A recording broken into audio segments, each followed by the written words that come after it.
બુટલેગરોના માટે બનાસકાંઠા જિલ્લાની અમીરગઢ ચેકપોસ્ટ છે તે સ્વર્ગ સમાન દેખાઈ રહી છે અને આ પ્રવેશ દ્વારમાં એક દિવસમાં 3 અલગ અલગ એજન્સી દારૂ ઝડપી લે છે તેની વિગતવાર વાત કરવી છે।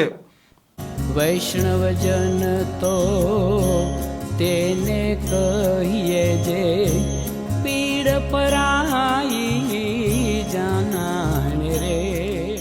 નમસ્કાર, આપ જોઈ રહ્યા છો નવજીવન ન્યૂઝ અને હું છું આપની સાથે તોફિક ગાંચી। રાજસ્થાનની માવલ ચેકપોસ્ટ પરથી બનાસકાંઠાની અમીરગઢ ચેકપોસ્ટ તે એક પ્રવેશ દ્વાર છે અને આ પ્રવેશ દ્વારમાં ગુજરાતમાં બુટલેગરો અવનવી તરકીબથી અવનવા વાહનમાં દારૂ ઘુસાડી રહ્યા છે। હજી ગઈકાલે જ સરહદી રેન્જ ચિરાગ કોરડિયા છે તેમની ટીમે 22 લાખ રૂપિયાનો દારૂ આ અમીરગઢ પોલીસ સ્ટેશન જે વિસ્તાર છે ત્યાં ધનસુરા પાસેથી ઝડપ્યો હતો।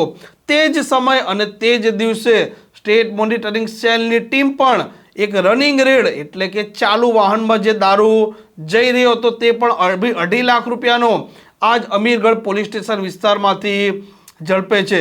સ્વાભાવિક છે કે આ જિલ્લાની એલસીબી છે તેમની કામગીરીના સામે સવાલો ઊભા થાય, કેમ કે જિલ્લાની એલસીબી છે તેના તાબામાં જિલ્લામાં કોઈ પણ જગ્યાએ રેડ પાડવાની સત્તા હોય છે। સરહદી રેન્જની ટીમના દરોડા, સ્ટેટ મોનિટરિંગ સેલની ટીમના દરોડા અને ત્યારબાદ આ એલસીબી છે તે તેમની આબરૂ બચાવવા માટે આજ અમીરગઢ જે પોલીસ સ્ટેશન વિસ્તાર છે ત્યાં બાજુમાં એક કોરોના હોટલ આવેલી છે અને ત્યાં એક સિમેન્ટનું બંકર હતું, તેમાં દારૂની પેટીઓ ભરેલી છે તેવી તેમના પાસે માહિતી આવી ચૂકી હતી।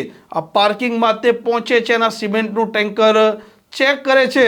આ બંકરમાં 1-2 લાખ રૂપિયા નહીં પરંતુ 95 લાખ રૂપિયાની દારૂની પેટીઓના બોક્સો ભરેલા હતા। આ જોઈને એલસીબી પણ ચોંકી જાય છે, કેમ કે રાજસ્થાનના આબુથી આ ગાડી જવાની હતી પાલનપુર। બનાસકાંઠાના સ્થાનિકો માની રહ્યા છે કે ભૂતકાળમાં જે પોલીસવાળા આવ્યા તેમની કમ્પેરિઝનમાં અત્યારના જે પોલીસવાળા છે અક્ષયરાજ મકવાણા તેમના રાજમાં બુટલેગરો તો બેફામ બન્યા છે, પરંતુ દારૂની રેલમછીલમ છે તે પણ પહેલાંના મુકાબલે અત્યારે વધી રહી છે અને દારૂના જે વાહનો છે તે પણ અમીરગઢ ચેકપોસ્ટ હોય કે અન્ય રસ્તાથી ગુજરાતમાં ઘૂસાવા આસાન બની રહ્યા છે અને પાલનપુરથી આ દારૂ ગુજરાતના અલગ અલગ જિલ્લામાં જઈ રહ્યો છે। બનાસકાંઠા જિલ્લા પોલીસ એલસીબી દ્વારા આજે બનાસકાંઠા જિલ્લામાં અત્યાર સુધીનો હિસ્ટ્રીનો સૌથી મોટો કેસ કરવામાં આવેલો છે। આ જે દારૂ જે છે એ તકરીબન કુલ મુદ્દામાલ સાથે 1 કરોડ અને 15 લાખ રૂપિયાનો થાય છે, જેમાં જોવા જઈએ તો દારૂની કિંમત જ 95 લાખ જેટલી છે તથા ટ્રેલરની કિંમત છે એ આશરે 20 લાખ જેટલી ગણીને કુલ મુદ્દામાલ 1 કરોડ 15 લાખ રૂપિયાનો થાય છે। હું આપ લોકોને જણાવું કે ગુજરાતમાં દારૂ ઘુસાડવા માટે જે અવનવા પેતરાઓ રચી અને બુટલેગરો દ્વારા દારૂ ઘુસાડવામાં આવે છે એમાંના એક પેતરા રૂપે કે જેમાં સિમેન્ટનું બંકર જેવું બનાવેલું જે બંધ બોડીનું જે ટ્રેલર હોય છે તેના મારફતે ગુજરાતમાં દારૂ ઘુસાડવામાં આવી રહ્યો હતો। હાલમાં પોલીસે એક આરોપીની અટક કરેલી છે। જે આરોપીની અટક કરેલી છે એ છે સવાઈરામ જયરામ તારારામ જાટ કે જે બાડમેરનો છે, તેની પોલીસ દ્વારા અટક કરેલી છે।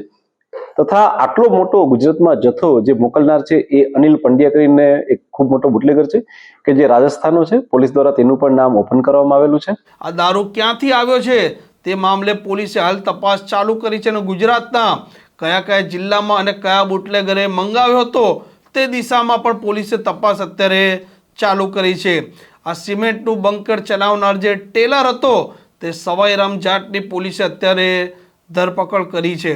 આ પ્રકારની ક્રાઇમ સ્ટોરી માટે નવજીવન ન્યૂઝની આ ચેનલ જોવાનું અને સબસ્ક્રાઇબ કરવાનું ભૂલતા નહીં। વૈષ્ણવજન તો તેને કહીએ જે પીડ પરા